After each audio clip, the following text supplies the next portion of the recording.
Well, we have heard from many of you who watches and own a small business, and we see the complaints about what's coming out of Washington and how it's hurting your business. But as we look into the new year, we brought Gene Marks back.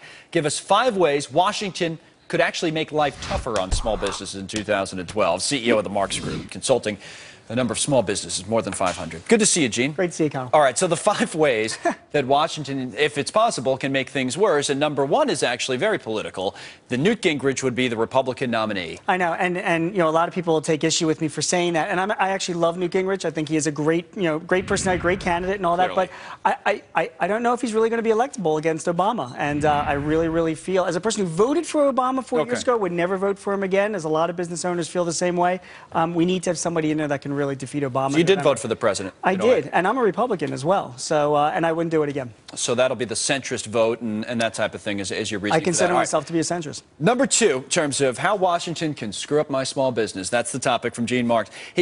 Barney Frank's retired, Congressman Frank, and this is chairman of the House Financial Services Committee. So that is very important to businesses and the financial services industry. Right. You say that could really become a problem. How? Because Maxine Waters could take over his role as the chairman of the House Finance Committee, and which oversees, a lot of the banks and what they're doing. And as a small business person, the last thing we need right now is more people out there creating more regulations and holding back the banks from doing what we need them to do, which is to loan us money and give us capital and invest in our businesses. So Maxine Waters, I'm just not a big fan. I don't really think she's capable of running an ATM, let alone running that committee. There's a larger discussion, though, on the banks, and maybe and we've been starting to have it again, is are we really better off than we were in 2008? Do we need to do more? Should the banks even be broken up, as our friend Charlie Gasparino wrote about in the New York Post today? And most of the people that I talk to, most of my clients feel that the regulation on the banks is such that the banks are really scared to lend money out to the small businesses that are out there. I mean, the economy is not growing as it is, and the due diligence that they're putting a lot of us through, it's really tough. All right, let me run through these last 3 real quick if we can. The first one, Supreme Court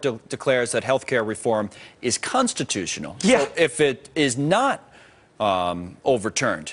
Which means that if it's constitutional, when the decision comes out in June, which means that healthcare reform is carrying on, many small businesses, remember, most of us that have less than 50 employees, you would think, well, who really cares? But do we really believe that healthcare costs are going to come down, Connell? Do we really believe that these state exchanges are going to minimize the amount? Do we believe that the government can catch all those people that should be paying that individual mandate? I'm going to guess your answer is no. The answer is no, and a lot of business owners are concerned about that. Now, the Fed easing even more was number 4, and more stimulus being approved was number 5. So we can actually take those 2 together to some extent. So you have the Federal Reserve, because we've been talking about it all this week, what's happening over in Europe, and should the European Central Bank do more? They're lending to the banks. The Federal Reserve has done a lot. You're saying they've done too much? Well, you're looking at the Fed's mandate, and you say, look, they're supposed to keep a stable interest rate, stable inflation rate, and for whatever you can argue back and forth, they've done that. I mean, interest rates, but every time you're opening up the paper, there is a new option to stimulate the economy and create more easing. But it seems to me you would want that, no? You would want a little more stimulus. Not when you see a lot of money that's out in the money supply. Not when you see the amount of reserves that are on the banks by the Fed for banks to lend out at an all-time historic high.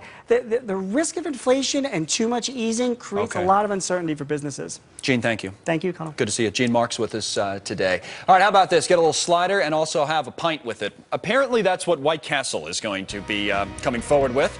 That's one of the stories we have coming up next. And then we have the one burning question in terms of whether you'd be willing to move to another state to get a job. We'll be right back.